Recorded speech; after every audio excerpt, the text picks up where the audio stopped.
All right. Hello, everyone. We are back with the Creative Economy interviews. My name is Moritz Bierling, and I'm Director of Research at Exosphere. And today I have with me a special guest. His name is David Khosroshvili. He's from Georgia and 26 years old.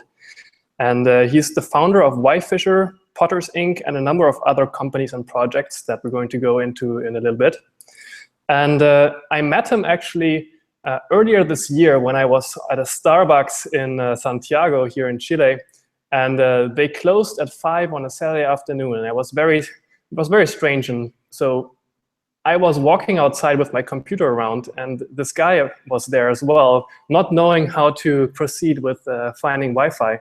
And so we started talking, and it turned out that we had already been part of similar initiatives with the Students for Liberty, and were of similar minds and had similar interests. And so I invited him to stay a time with us here in Reñaca, Chile, where Exosphere is located. And so a small but a growing friendship has formed since then. Now, we will talk in this interview about his experience with the Soren Academy, with his life as an international traveler and entrepreneur, but also his trips or tips for how to succeed in running a company remotely, because he's regularly away from his HQ. But first, welcome David to the show. Hello, Moritz. I'm really glad to be participating in the interview of Exosphere, which is, in my opinion, like one of the best-minded teams in the world, like really changing the way education works. So I'm really glad that we are having this interview today. Thank you. Thank you. Yeah, me too. So let's start off with the first question, and that is, what is WiFisher and how did it get started? All right, WiFisher is a Wi-Fi advertising company on a base level. We started it up in 2015. So the way, like everybody knows that Wi-Fi ads, right? You click on Wi-Fi and something pops up. So we decided to take it a bit further, and we decided to create a centralized platform through which advertisers will be able to choose locations around the world and launch their ads there. So that was like initial idea, right. But then we realized that Wi-Fi advertising can act as a like initial product, but then we have like a lot of upselling services in order to get as much revenue as possible from one location. Right. Yeah, it's interesting. It's a new spin on an old subject in a sense. Exactly.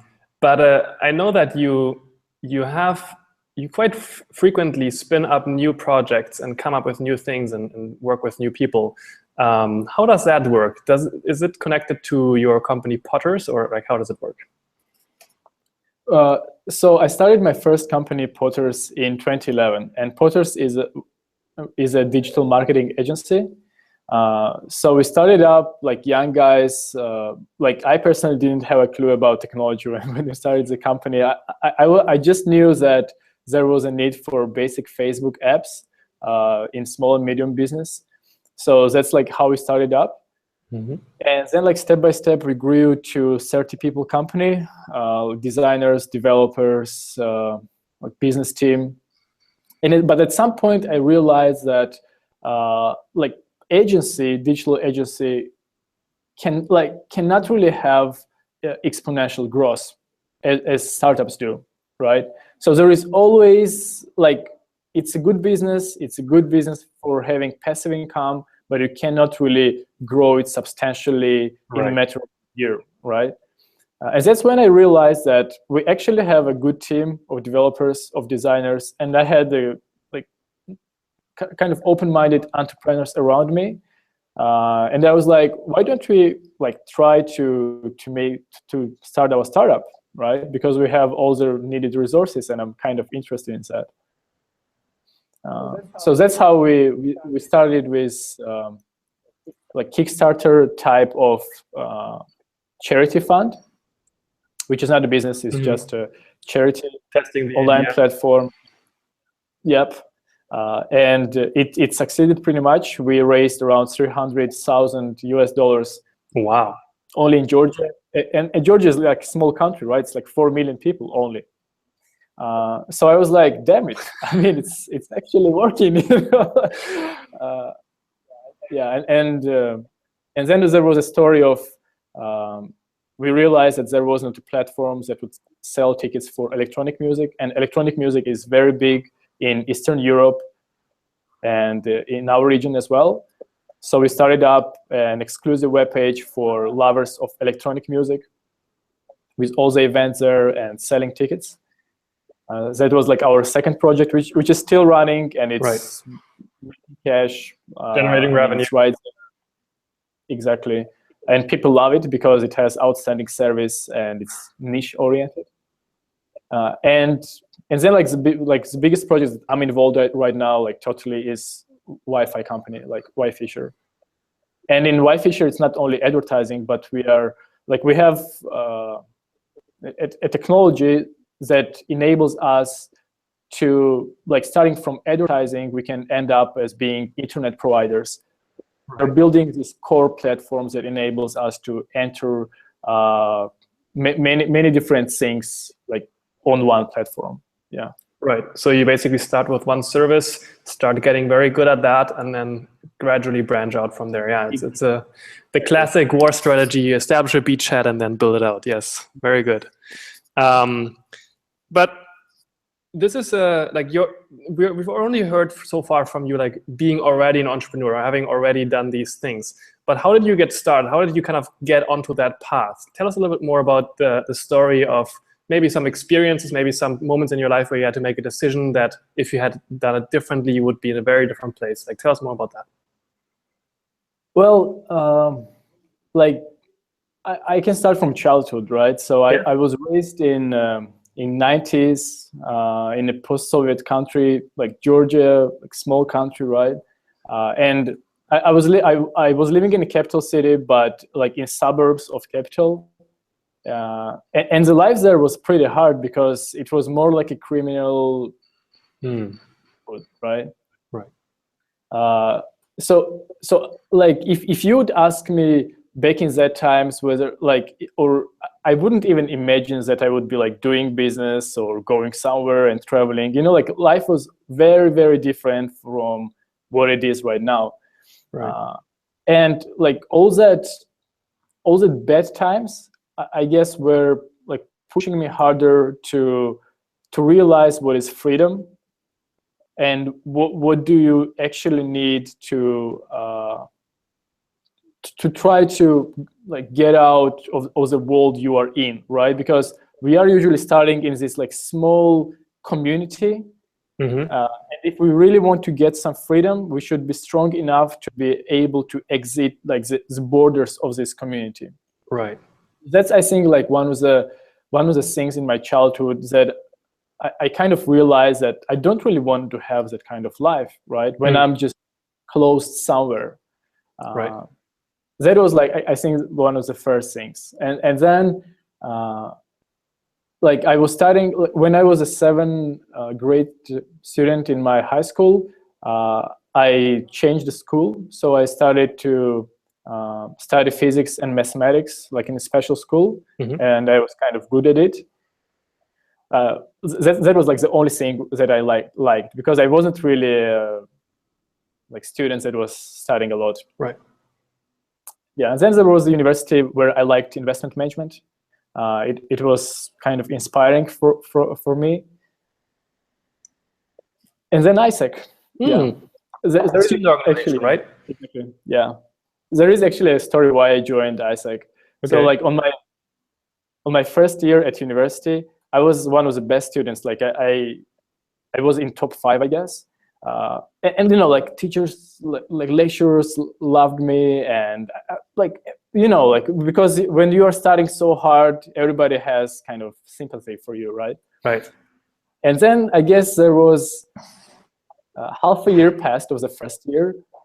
This big presentation. It was kind of presentation where, like, all my classmates and all my group mates and all the course people were, like, in the auditory together with all the lecturers, and I was part of a 5-people team, and I was the second one to present. And it was like one topic, and we had to present like different parts of it. Right. And on my turn, I came out in front of this 200 people. I looked at them, and like fear just entered my brain, my body. I was like, damn it, I don't remember. I literally did not like remember anything, like really. And that's what I told them, guys, I don't remember. And just like out of the fact that they kind of liked me lectures, they gave me 1 point out of 10, like not 0. but that was like a big thing for me, because I realized that just studying stuff from the books does not really help you to succeed in your life, right? I see.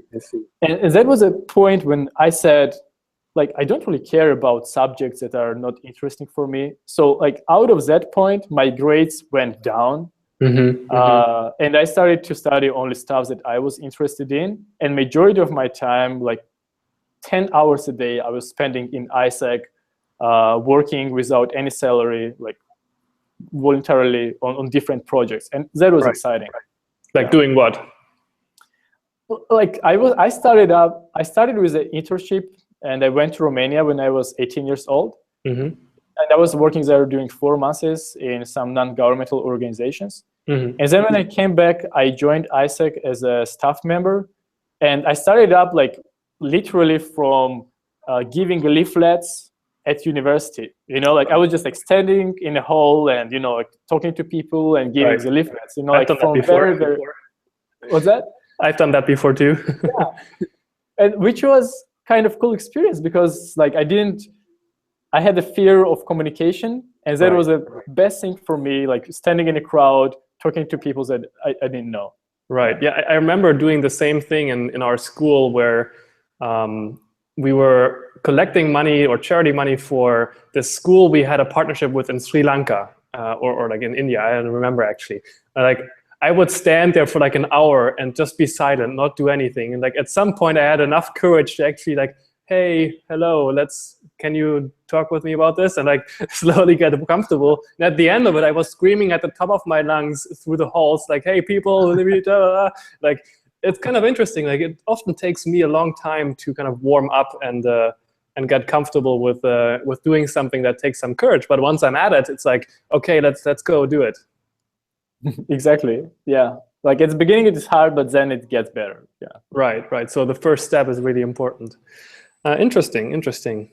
So I remember from our conversations that Soren Academy and your experience at that camp was a forming experience, or definitely had an influence on you. Tell us more about that. Soren Academy and so-called blacksmith camp. I think that's one of the biggest things, like that took me to another level, I would say, right? Because as I told you, like when I started this digital agency, I was more like all the time involved in it, and I thought that like I should be there all the time. But when I went to the camp, I realized like the mindset of investors, right? Like how people think, like how do people think that are actually doing big businesses? And I realized that I somehow should automate many processes in my companies, so that it's less human dependent. It's more manageable, right? That I can manage things remotely, that I'm not the key person in a company. So there were like a lot of things that actually changed my mindset and the way I saw things before. And pushed me towards more freedom and enabled me to do traveling like around the world, right? Like going to different places, like to Chile for 3 months without worrying that my company will be ruined like while I'm not there. Right. And I was on the camp like back like 3 years ago for first time. And then like if you get once to the camp, then you can usually apply as an alumni for the second year. So I was like doing that each year. So I've been there like 3 times. Wow.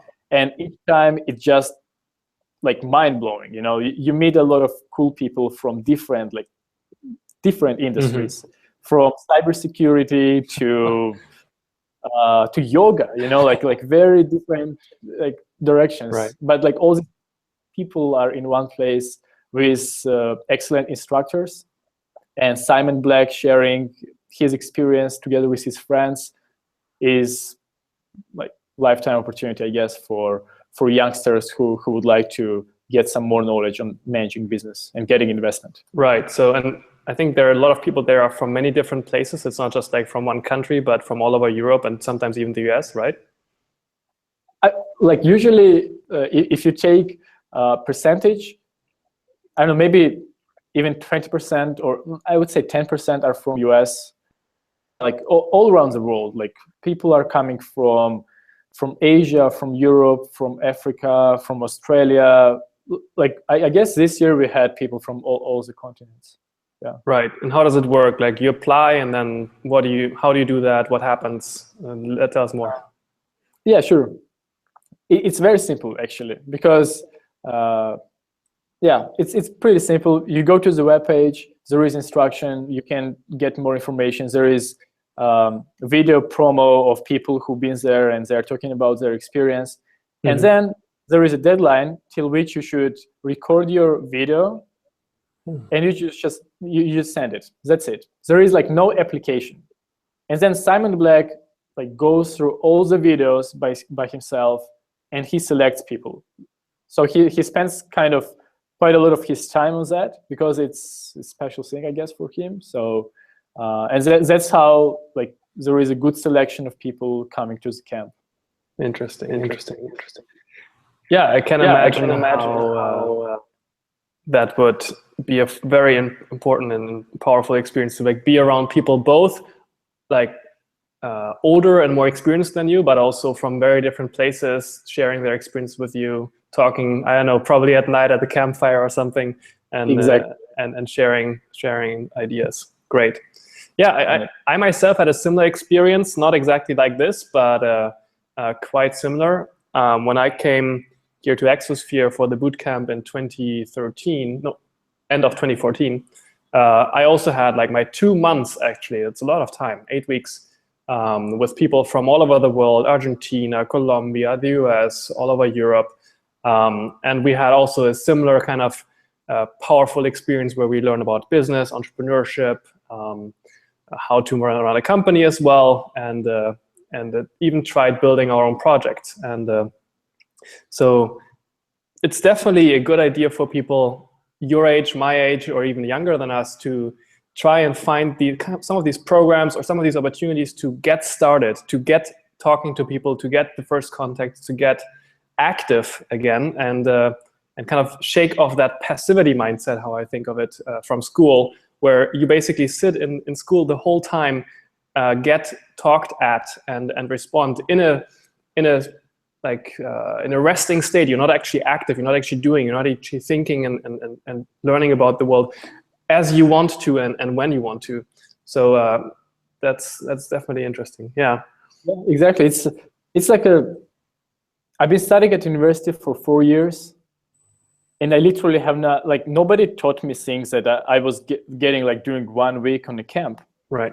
Like, and then you question the educational systems that exist nowadays, mm-hmm. right? Like, so what is the end result of people that are graduating like business administration, right? So I think the development of society and of the world is so fast nowadays that universities cannot catch up with that development. So that's why there is usually a big gap between what is actually around us and then like what kind of knowledge are universities providing.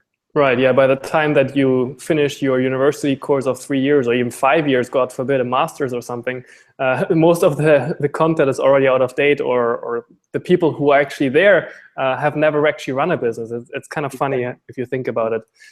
I recently saw a post by some member of the Praxis team, which is kind of like another alternative education venture.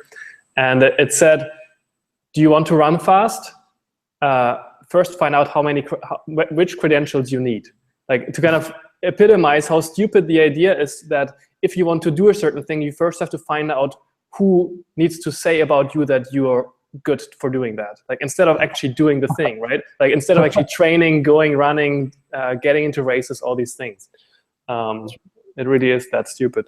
But let's turn a little bit more to how you manage your company, because when I talked with you, it was very interesting I was very surprised to learn that you run your company on Facebook. Has that changed since, or is that still true? No, yeah, majority of conversations are on Facebook. Yeah, it's quite funny. Like in my mind, it would be like, what, on Facebook? That thing that always distracts you. But I think your reasoning that you gave me back then was very interesting. Yeah, the thing is that, well, whether you want or not, nowadays, like everybody's on Facebook, right? Mm-hmm. So it's you can say that no, like I don't want a Facebook, like I'm not gonna be there because like I'm spending too much time. But again, like you can argue about that, but everybody's on Facebook and they got this like network effect when you can't just say no. Right.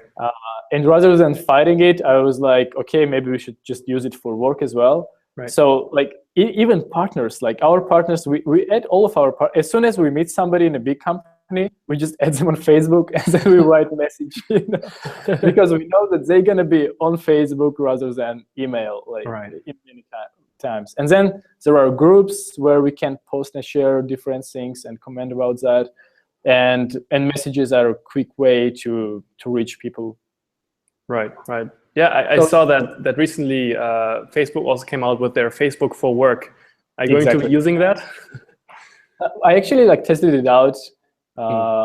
So I guess there are going to be some more updates coming on, but now it looks like a Facebook group, but with some additional features, which is exciting. Interesting. Okay. But if we go away from the software that you use a little bit, like, I mean, that's important because it really determines how people interact most of the time because we spend so much time in front of our computers. But how do you like think about your company? Like, how is it structured? How do you help your employees and your partners and your collaborators to do the best work that they can to achieve the goals that you, I guess, set both individually and as a group? Like, how does that work?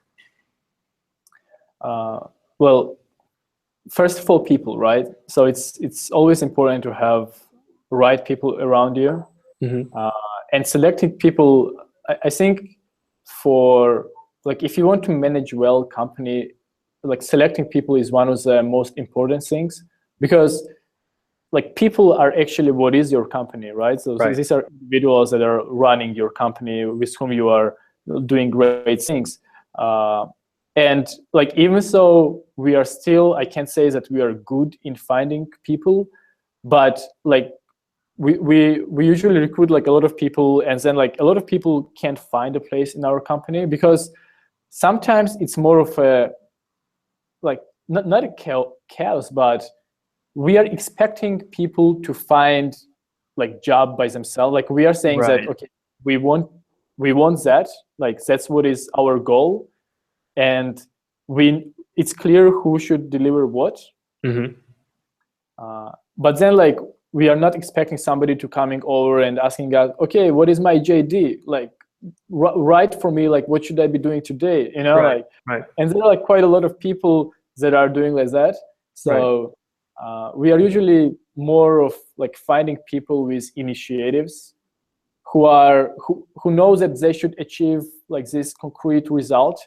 And then they are, you know, like they're pushing you to get answers to their questions. They're calling somebody, you know, they're like active and they're trying to be connectors and get all these people together to achieve what they need to achieve, right? So, and it's very hard to find this kind of people. So it's more about like people that, even in my case, like people around me enable me to be somewhere while I'm not in Georgia. And yes, we have usually weekly conversations. But then again, like I know that in Wi-Fi company, for example, my partner, his name is Nodo Ivanidze, and I can literally say that like it doesn't matter whether I'm like somewhere or I'm on Mars maybe. Like I know that Nodo is there and he'll be able to lead the team and, you know, like talk to partners and be visionary and be the great guy on my team, who will be able to lead the team, So yeah, so it's again about the people, and also giving people idea of where you are all going. Right. Interesting. So if you take a look at other companies, I was in Potter's, and then I said like, okay, I want to start up another company, and Potter's is running with another team inside. But now I'm more on Wi-Fi company, so maybe 90% of my time goes to WiFisher. Because before, during 3 years, I was in all the companies, like helping CEOs with different stuff. Right. But now I'm like more solely oriented on Wi-Fi, and now I kind of get a lot of satisfaction out of it. That like I'm focused on one thing, and I'm just like pushing it forward, right? Which right now gives me a lot of satisfaction of doing it. Great. Yeah, that's interesting. But I recognize what you talk about with getting people to be on the initiative and to not really expect a defined job description, but rather go and make their job in a sense. Like we practice a very similar thing here at Exosphere. Like I personally migrated through a lot of different positions or roles or activities. Like at the beginning, I was helping out with the blog, I was correcting articles, I was doing some minor communication internally. And then I migrated into trying actually a new venture, a new initiative, which was Exosphere Consulting, which didn't work out, but we may do in the future again. But I learned a lot from doing that. And then after that, I was the project manager for our Copernicus program for the Space Science Lab. Then I led our artificial intelligence conference, and it just went on. And like I migrated through a number of different roles, and like slowly over time, it became more and more clear that I really fit well into everything to do with science and technology, and I'm also pretty good at marketing, which I would never thought before trying it out and actually having to deliver on something. But in doing so, I learned that I'm pretty good at that.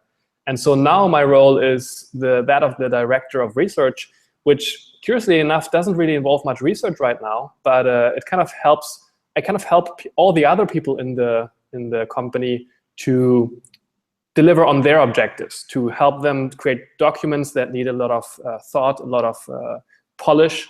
And then I also do things like this, doing the interviews, which I myself came up with the idea for. So I connect with what you say about helping people do what they are best at, rather than saying this is what needs to get done and now you have to do it. But before we close, because we're getting on the 30-minute mark, I want to have your last kind of tips or recommendations for what a young guy or woman your age or even mine, or perhaps even younger than that, maybe just turning 20, could do to get started, to get moving, to kind of shake off that passivity mindset that we talked about earlier. I think that like I slowly come to the conclusion out of like different experiences is that like the question you asked actually contains answer inside of it, right? So what I mean is that like starting something actually means that you are already doing, like you're already on the path of achieving something, right? Because without start, there couldn't be anything. And nobody knows at the beginning where we will end at the end, right? But making the steps is what is important, because there are a lot of people that are just standing in one place and they're saying, oh, I want to do that and I want to do this, and like I wish I was able to do that, or like talking about the past. But standing by itself means that you're not going to do anything at all. And like if we take an example of Wi-Fi company, we started with like simple engine of Wi-Fi ads.